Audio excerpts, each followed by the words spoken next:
My name is Aeon Kep. Being born on the streets of Habakalim, I have no recollection of my parents or of any siblings. The city was in the Ruby Sea, an expansive desert to the south of Tirnog that housed a few safe havens and many more dangers. I was one of many street rats that plagued the city's lower tiers, always trying to hustle or steal to survive.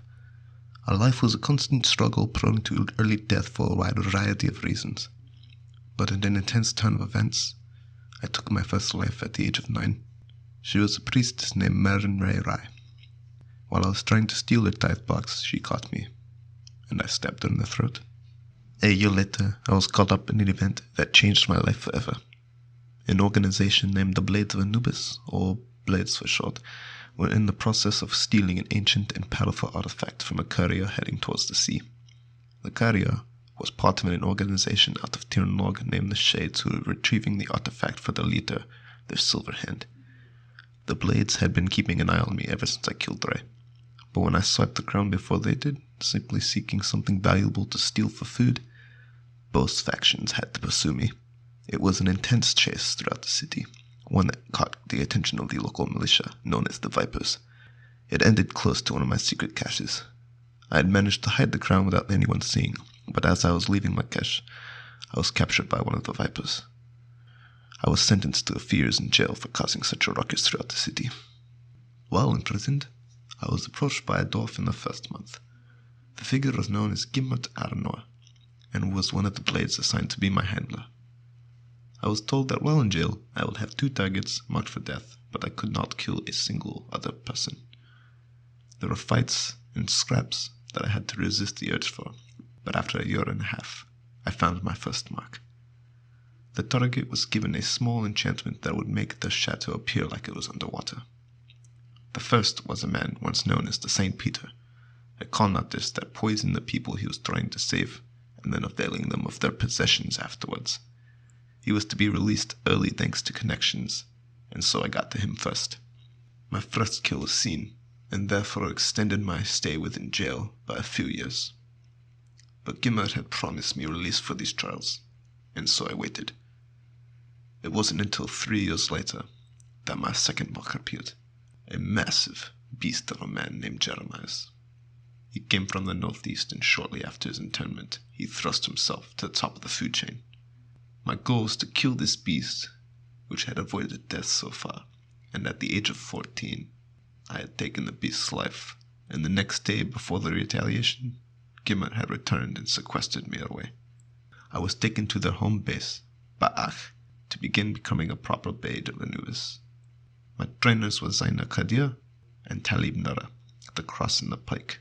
Zaina taught me how to survive and blend in on the surface of the world, while Talib managed to teach me how to kill.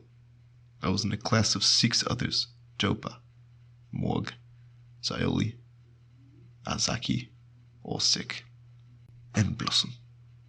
During the early years of my training, Joba had convinced me to go pursue some old ruins, but along the way, we had run into some giant scorpions that almost got us killed, and in the process, I lost 3 of my fingers. A year later, while traveling through the city of Jabakalim, I was greeted by a seer named Miss Manamakri. She told me that a great fortune awaited me on a land to the north, and at such a young age, this was the most exciting thing I could imagine. This led me to taking jobs that traveled to the north and spent a lot of my time traveling as well. This caused me to get captured while alone by a raiding party of Orcan warriors preparing to set sail. They attached me to a slave galley, and I spent the next year rowing for them. I spent the year gaining the trust of my bench buddy, a blue dragonborn named Hiryaran. Together, we began to sow the seed of rebellion through the other worked and broken slaves, until the moment came that they could steal their chance. They managed to detain and slay the guard with the Sickness Act. During the chaos of battle, I left everyone to their fate and escaped over the side where I swam to the shore of Tirnog. Once there, I traveled until I found a large stone door within a hill, and bypassing it and a few defenses, I thought I was finding out something glorious. Maybe the treasure I was promised. Instead, I found an ancient blue dragon. I tried to escape in time, but the dragon had noticed me and let out a blast of ice to keep me in place. I almost managed to escape, but lost my left arm to the ice. A gnomish wizard named Rethelpop Lingenhall was there and saw the event and managed to teleport me out before it was too late. She spent some time helping me recover and created for me an enchanted prosthetic from the oaks nearby. Rethelpop then sent me home to the Ruby Sea, after making sure I was comfortable with my new arm. And I spent the next few years remaining in the area, slightly traumatized by the recurring horrific events to the north. During my time back, I had a passionate affair with an elven woman named Kaelin Flosham, a trade princess from the further south. Our time was cut short, however, and she was being haunted by a group of people known as the Clipped. When we were assaulted and overran, she showed her true form, a silver dragon, and in the confusion managed to escape with me. My work within Haba Kalim had often run across a figure known as the Beggar King, a mysterious individual that unofficially ran the city from the black market to the highest tiers of trade. The king often provided safety and passage to members of the Blades, their work often benefiting him as well. Some jobs were at his behest, and one was given to me as well. He had heard that I had traveled to Tirnog once before, and so was sending me back in search of a tarot deck that allowed the wielder to truly see the fate of the reed. Within the coastal city of Solaris, a fortune teller told me to seek a seer named Stiganda in the town of Mainz. I am known as the Seer, the Great Stigandir. I was born to common people of no repute. My father was Milos, my mother Svetlana, and I was an only child in a poverty-stricken city known as Wraithwood. My mother left one day when I was an infant, and she never returned. We never found out what became of her. My father Milos was a bum and a wastrel. He spent every last bit of coin on drink, and I went without food. One day he rounded the corner in front of me and escaped my sight. He too never returned to me, and I was just a boy of 7 years old. Within a year of their abandonment, I was, stabbed in the chest during a feud with the village boys. They used my own knife against me. I felt death's embrace, but it was not my time. I awoke 10 minutes later. No memory of what happened. Evidently, death saw it fit to spare me that day. When I was 10 years of age, I found myself one day hiding at the top of a hill, inside the wraithwood tree for which the village was named. Its bark was black and white, almost unnatural, but those who know the gods know that they live in the wind, the rivers, and the trees. All of the natural world is the god's domain. This tree spoke to me. Its voice was cold as death. It asked me if I wanted revenge, power. Then it offered peace and freedom. I accepted everything it offered, and it gave me a mask that changed my life. For when I emerged from the tree, all the village had become a ghost of itself, and the souls of those who once lived there now fed a sinister power that I was in possession of. I was still a boy, lost, but soon others arrived, searching for what became of the now deserted city. All who came were diverted, redirected, their interests made to wane until they all forgot and ceased to care about the fate of the little ghost town. Something was keeping them away. I never actually saw these people with my own eyes. My vision failed me, but the mask reveals the presence of those around me. And now, I see more than before. I see beyond the flesh. One of these investigators of Wraithwood was named Nora. She was a soothsayer. Like everyone else, she forgot why she came and eventually left, but she left this deck of cards. Curious were these cards. They had strange symbols of the gods, and the very image on their faces weaved feet through the it weaved feet through the luck of the draw. Feet. I love feet. There was a soothsayer named Nora who came to investigate the village. Like everyone else, she eventually forgot why she came and left the whole thing behind. But she left behind this deck of cards. Curious were these cards. They had strange symbols representing the gods, and by the luck of the draw, fate was weaved through. Then there was the soothsayer, Nora, who came to investigate the village. Like everyone else, she forgot why she came, and eventually wandered away. But she left behind a very special deck of cards. Curious were these cards, bearing strange symbols of gods, and the images on their faces weaved fate through the luck of the draw. I took those cards, but I left the place behind and found myself starving in the woods of Cain Spire. The locals found me, took pity on me, showed me what it was to live in nature, well enough to feed myself at least, for my father had failed me this lesson.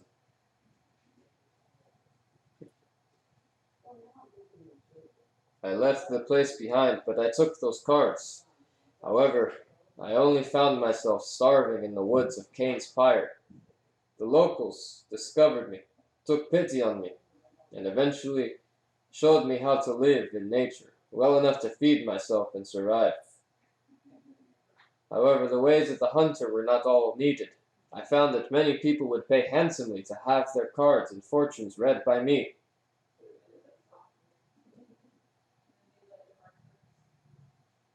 But the skills of the hunter were not so needed. I found out that many people would pay handsome amounts of gold to have their fortunes read by my hand with these cards. The mask, however, read the cards better than I, for it would always show me, with this little mark in my vision, who would meet their end next. I could see when people were about to die. It became a bit of a custom to tell these people whatever they needed to be told, to embrace their death quickly. Scratch that. Always it was my cards that would send these people to their death. It was a grim business, but I found that the grim is my business, and death pays well. There was one person, however, who detested his fate, a lizard folk of no consequence. I sent his party to Mirlochmire, and he blamed me for the death of his companions, but he was already marked. He cursed my name so loudly, the word of his anger reached me within days. I still remember his name, should he get up to any plots of revenge. Soon, I developed a bit of renown for my card tricks. It started in Tectuine, and now my name carries great power even in Tirnach, Stigandir, the Seer. But my real name was forgotten long ago, on the day of my death. Shadow of a star of the snoozing monsoon. Born in an ancient temple dedicated to the goddess Morrigan, I was one of the many kittens who had no idea who their parents were. The temple was known as the Final Bastion, where I was raised by the Den Mother, High Mountain Thunderhawk, or Heidi as we knew her, along with 7 other kids. Fresh cake, a fat tabby, a foodie, and easily humoured. I once stole some of his food and blamed it on another kid, but we were all walloped as a result. Top card, a Persian, motherly, and a regular gambler.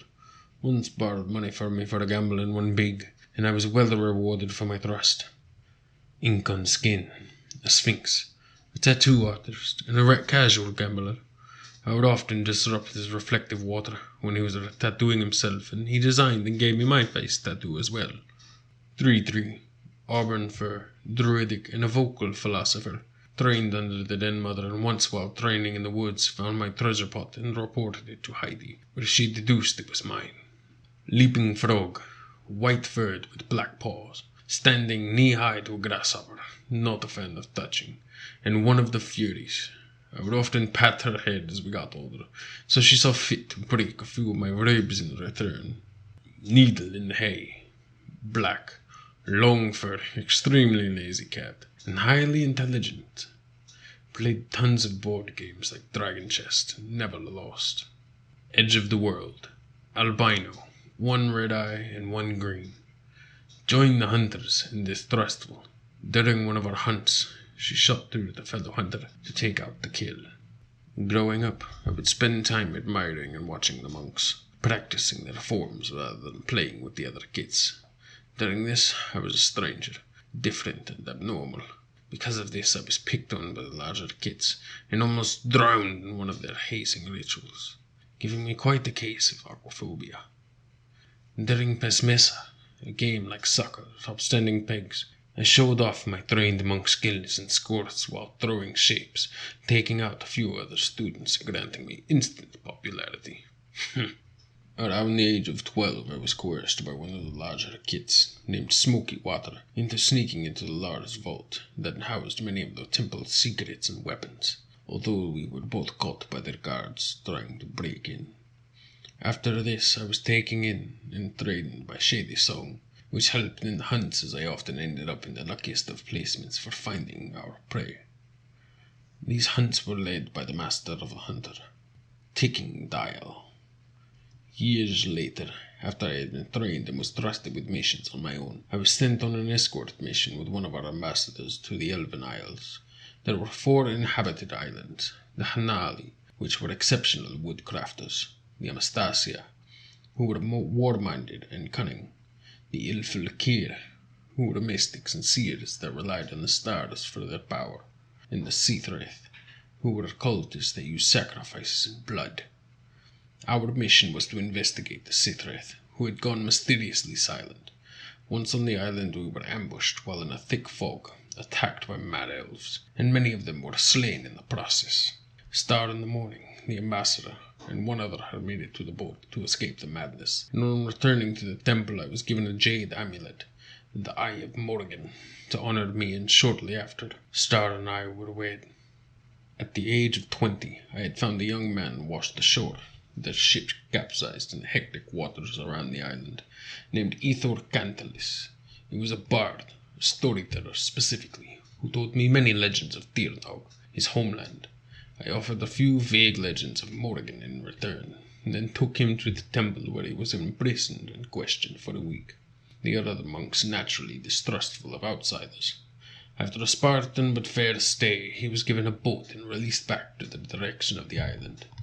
4 years later, I met a human woman that was sneaking through an Amastasia camp. She had taken a map and was investigating the area, and after stalking her a bit, I introduced myself. We had a pleasant conversation that ended in us having an affair in the enemy camp before she was introduced to the monks of the temple. Heidi, having dealt with Ethor, knew more of what to expect, but the woman who were using the Swift was charismatic and charming, allowing her to get a decent tour of the grounds. Afterwards, she was released and then continued on her way under friendly terms. At the age of 26, the temple was struck by a terrible calamity in the form of a raging, almost unnatural monsoon. The mountain wall surrounding the temple protected us from much of it, but the water from the rain and constant waves eroded some of the rock within, creating torrents of water that poured out of caves and cracks on the interior into a massive flood. 3-3 was investigating the spot that the flood broke through, and he gave his life creating an enchanted barrier that bought many folk enough time to be saved. After the flooding and destruction, there were many others who had to use their skills to make up for missing tradesmen, and one of these was a woman named Jade Coyle. She was a tinkerer and shipwright by trade, but when many of the blacksmiths were lost trying to protect their forges, she had been called in to assist. Through this, she had met me, and we were beginning to hit it off. After a year, she was introduced into the relationship with Star so that I could produce more offspring, as Star believed she was incapable. Shortly after, we had a set of twins, a female named Mark of Life, and a boy named Broken Chain. Lastly, after they had hit their naming day, Star's outreach program was finalized, and I was selected to go out into the island of Tirnog, along with many others, to look for allies, knowledge, supplies, and artifacts to strengthen the tribe and prepare for the final battle. I've come to the coast with a fresh cake, who has travelled eastward, and I've opted to take southbound, so as to cover more area. It's a strange feeling, being so far from home. I know not where this journey will take me, but made the Morrigan smile in favour of my clan and myself.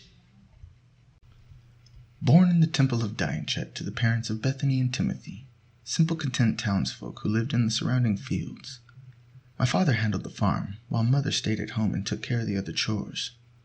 Every member in the surrounding temple were all blessed by Dianchet, giving them access to low-level cleric abilities. Because of this, I would regularly get scratched up, just in small ways, all to watch my mother provide healing. I had a simple and enjoyable life on the farm until the age of 10, when the territory was struck by Orc raiders from the north. When the warning bell was struck, gathering everyone together, I knew everyone was fearful and confused, but it wasn't until the Orcs began to tear apart the town, setting fire to it as they went, and striking down paladins who were guarding everyone, is when I realized that we were all in serious mortal danger. As they all escaped the village into the nearby woods, it was then that some Orcs came across my father, killing him, capturing my mother, all before I got out, running for my life. During my grieving time afterwards, traveling aimlessly through the woods, I discovered an older half-orc who had been beaten by the other orcs and left for dead. I began to heal him out of habit, and over time we made allies of each other. His name was Mozikith, and he began to teach me Orcish and how to better survive if I wanted to try and rescue my mother. Together, we began to heal and recruit other survivors in the area, and began to hit the Orkin in guerrilla-style tactics. After about 2 years of this guerrilla-style search, I learned of a caravan of slaves heading out for the coast and decided to intercept. I led a massive attack against the Orcs, liberating the cages as we went, until I saw one cage with my mother within. I made a dash for her, knocking unconscious Orcs as I went, but another Orc had seen this and beat me to the cage. A powerful Orc with a half-skull tattoo on his face and 3 fingers missing on his left hand. I'll never forget it. He grabbed my mother, threatening us both, and in a moment of weakness, I fled the battle, to the sounds of her and many others dying. Lost, weak, and grief-stricken, I left the territory controlled by the Orcs and began to travel, seeking someone to help, just to distract me from the pain. This led me to Vayun, a town in the west.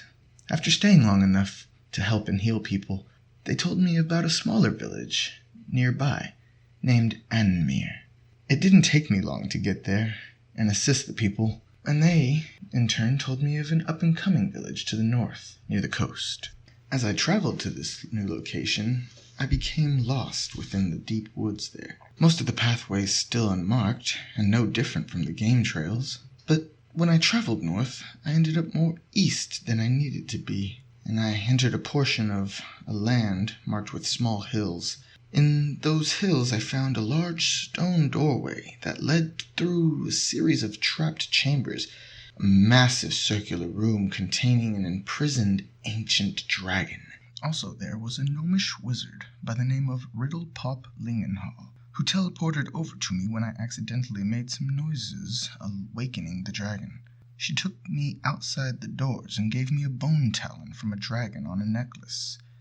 She mentioned that if the dragon bone was broken, it would call her to me, and then gave me proper directions to the town of Adelines. When I arrived, I realized that the town was very dangerously close to the Orcs. I helped them the best that I could, and spent some extra time warning them about the Orcs' tactics and the ways to help defend their village. With that done, I continued to travel south, to a larger town of Novi Magus.